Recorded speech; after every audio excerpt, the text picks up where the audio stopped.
ಇವತ್ತಿನ ಈ ಕಾರ್ಯಕ್ರಮದಲ್ಲಿ ಹಾಸನ ಜಿಲ್ಲೆಯ ಎಲ್ಲ ಶಾಸಕರು, ವಿಧಾನ ಪರಿಷತ್ನ ಸದಸ್ಯರು, ನಿಮ್ಮೆಲ್ಲರ ದೊಡ್ಡ ಚಪ್ಪಾಳೆ ಮೂಲಕ ನಿಮ್ಮೆಲ್ಲರ ಗೌರವಾನ್ವಿತ ಬಗ್ಗೆ ನಾವೆಲ್ಲರೂ ಕೂಡ ಸಾಕ್ಷಿ ಆಗ್ತಾ ಇದ್ದೇವೆ. ನಿಮ್ಮೆಲ್ಲರ ಒಂದು ದೊಡ್ಡ ಚಪ್ಪಾಳೆ ಮಾನ್ಯ ಮುಖ್ಯಮಂತ್ರಿಗಳಿಗೆ ಹಾಗೂ ಎಲ್ಲ ಸಚಿವರಿಗೆ ಇರಲಿ ಅಂತ ಹೇಳಿ ಅತ್ಯಂತ ಪ್ರೀತಿಯಿಂದ ನಾನು ಕೇಳ್ಕೊಳ್ತಾ ಇದ್ದೇನೆ.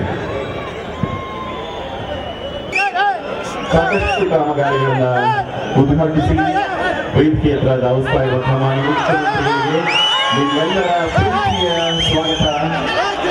ಕರ್ನಾಟಕ ಸರ್ಕಾರದ ನೇತೃತ್ವವನ್ನು ವಹಿಸಿರುವಂತಹ ಗೌರವಾನ್ವಿತ ಶ್ರೀ ಸಿದ್ದರಾಮಯ್ಯನವರು ಕಾಮಗಾರಿಗಳ ಶಿಲಾನ್ಯಾಸ ಮತ್ತು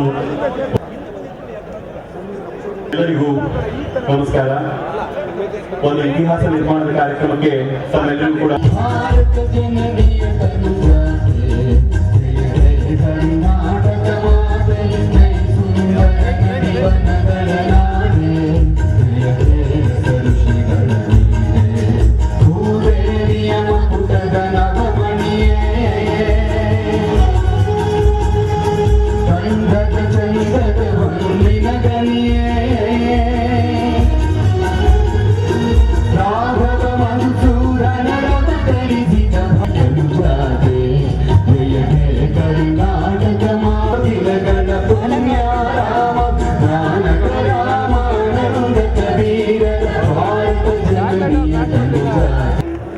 ಸರ್ಕಾರದ ಜನಕ್ಕೆ ಬೇಕಾದಂತಹ ಎಲ್ಲವನ್ನ ನೀಡಿದಂತಹ ಮಾನನೀಯ ಗೌರವಾನ್ವಿತ ಸನ್ಮಾನ್ಯ ಶ್ರೀ ಸಿದ್ದರಾಮಯ್ಯನವರು ಗೀತ ಬೆಳಗುವ ಮುಖೇನ ಕಾರ್ಯಕ್ರಮಕ್ಕೆ ಚಾಲನೆಯನ್ನು ನೀಡ್ತಾ ಇದ್ದಾರೆ.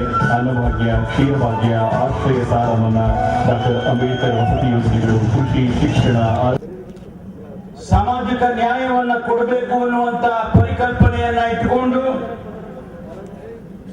ಅದರ ಜೊತೆಯಾಗಿ ರಾಜ್ಯದ ಅಭಿವೃದ್ಧಿಯನ್ನ ಮಾಡಬೇಕು ಅನ್ನುವಂತ ಪರಿಕಲ್ಪನೆಯನ್ನ ಇಟ್ಟುಕೊಂಡು ಬಂದಿರ್ತಕ್ಕಂಥ ಸನ್ಮಾನ್ಯ ಸಿದ್ದರಾಮಯ್ಯನವರೇ ಆಶೀರ್ವಾದವನ್ನ ಪಡೆದು ವಿಧಾನ ಪರಿಷತ್ತಿಗೆ ಆಯ್ಕೆಯಾಗಿರ್ತಕ್ಕಂಥ ಯುವ ಗೆಳೆಯ ಗೋಪಾಲ ಸ್ವಾಮಿ ಅವರೇ,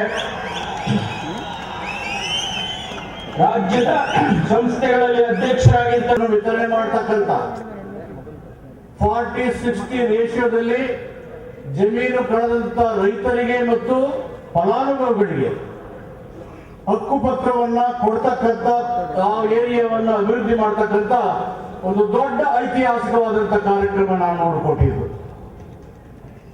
ಇದನ್ನು ಪ್ರಾರಂಭಿಸಬೇಕು ಅಂತ ಹೇಳಿ ಹಿಂದಿನ ಕೃಷ್ಣ ಸರ್ಕಾರ ಪ್ರಾರಂಭ ಮಾಡಿ 2002 ಇಸ್ವಿಯಿಂದ 2015 ಇಸ್ವಿ ತನಕನೂ ಬಂತು. ಸಿದ್ದರಾಮಯ್ಯನವರ ಸರ್ಕಾರ, ಕಾಂಗ್ರೆಸ್ ಸರ್ಕಾರ ಬಂದ ಮೇಲೆ ಇಂದಿನ ನೀರಾವರಿ ಯೋಜನೆಗಳು, ಕಾಲುವೆಗಳ ಆಧುನೀಕರಣ, ಹಾಸನ, ಅರಕಲಗೂಡು, ಪ್ರಿಯಾಪಟ್ಟ, ರಾಮನಾಥಪುರ 73 ಕಿಲೋಮೀಟರ್ 212 ಕೋಟಿ ರೂಪಾಯಿ ರಸ್ತೆಯ ಪ್ರಾರಂಭ. ವಿಡಿಯೋ ಕ್ಲಿಪ್ಪಿಂಗ್ ಕೂಡ ಇದೆ. ಅದಕ್ಕೆ ಸಂಬಂಧಪಟ್ಟ ಹಾಗೆ FIR ಇದೊಂದು ಸಾಫ್ಟ್ವೇರ್ ಅಪ್ಲಿಕೇಶನ್. ನಿಮ್ಮ ಮೊಬೈಲ್ನ ಮೂಲಕ ಪೊಲೀಸ್ ಅಧಿಕಾರಿಗಳನ್ನ ತಕ್ಷಣದಲ್ಲೇ ನೀವು ಸಂಪರ್ಕಿಸಬಹುದು. DGP ತರಬೇತಿ PS ಮೀನಾ ಅವರು, ಪೊಲೀಸ್ ವಸತಿ ನಿಗಮದ MD PK ಗರ್ಗ್ ಅವರು, ಜಿಲ್ಲಾ ಉಸ್ತುವಾರಿ IGP ಪ್ರವೀಣ್ ಸುದ್ ಅವರು, ದಕ್ಷಿಣ ವಲಯದ IGP K ಸುಲ್ಬ್ ಅವರು, ಇವರೆಲ್ಲರೂ ಸೇರಿಕೊಂಡು ಒಂದು ಅದ್ಭುತವಾದ ಕಾರ್ಯಕ್ರಮಕ್ಕೆ ಸಾಕ್ಷಿ ಆಗ್ತಾ ಇದ್ದಾರೆ. ಅವರು ಈ ಅಪ್ಲಿಕೇಶನ್ ಮಾಡಿದ್ದಾರೆ. ಇಕ್ಬಾಲ್ ಮಹದಿ ಚೇರ್ಮನ್ ಆಗಿದ್ದಾರೆ.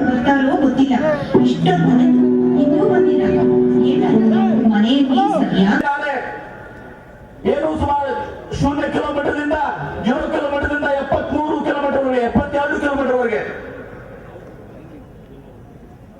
ಇವತ್ತು ನಾವು ಆಧುನೀಕರಣ ಮಾಡಬೇಕು. ಯಾಕಂದ್ರೆ 1961-64ರಲ್ಲಿ ಏನು 1 ಲಕ್ಷ ಎಕರೆ ಪ್ರದೇಶಕ್ಕೆ ಹೇಮಾವತಿ ಯೋಜನೆಯನ್ನ ನೀರಾವರಿಗೆ ಇವತ್ತು ರೂಪಿಸಿದ್ವಿ.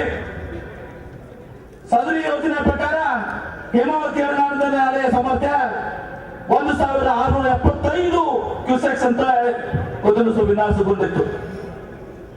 ಅಂದಿನ ಕೇಂದ್ರ ಜಲಸಂಪನ್ಮೂಲ ಹಾಗೂ ಇಂಧನ ಸಚಿವರಾಗಿದ್ದಂತ ಡಾಕ್ಟರ್ KL ರಾವ್ ಸುಮಾರು 1500 ಕ್ಯೂಸೆಕ್ಸ್ ನೀರನ್ನು ಹರಿಸಿ ಮುಂದೆ ತುಮಕೂರು ಮತ್ತು ನಾಗಮಂಗಲ ಶಾಖಾ ಕಾರ್ಯಕ್ರಮಗಳ ಮುಖಾಂತರ ಸುಮಾರು 3 ಲಕ್ಷ ನಾವು ನೋಡಿದ್ದೇವೆ. ಈಗ ಇದನ್ನು ಆಧುನೀಕರಣ ಮಾಡಲಿಕ್ಕೆ ನಾವು ಈಗಾಗಲೇ ಸುಮಾರು 562 ಕೋಟಿ ರೂಪಾಯಿಗೆ ಇವತ್ತು ಸಹ ನಾವು ಇದು ಮಾಡಿ ಈಗ ಕೆಲಸವನ್ನು ಇವತ್ತು ಪ್ರಾರಂಭ ಮಾಡಿದ್ವಿ. ಸುಮಾರು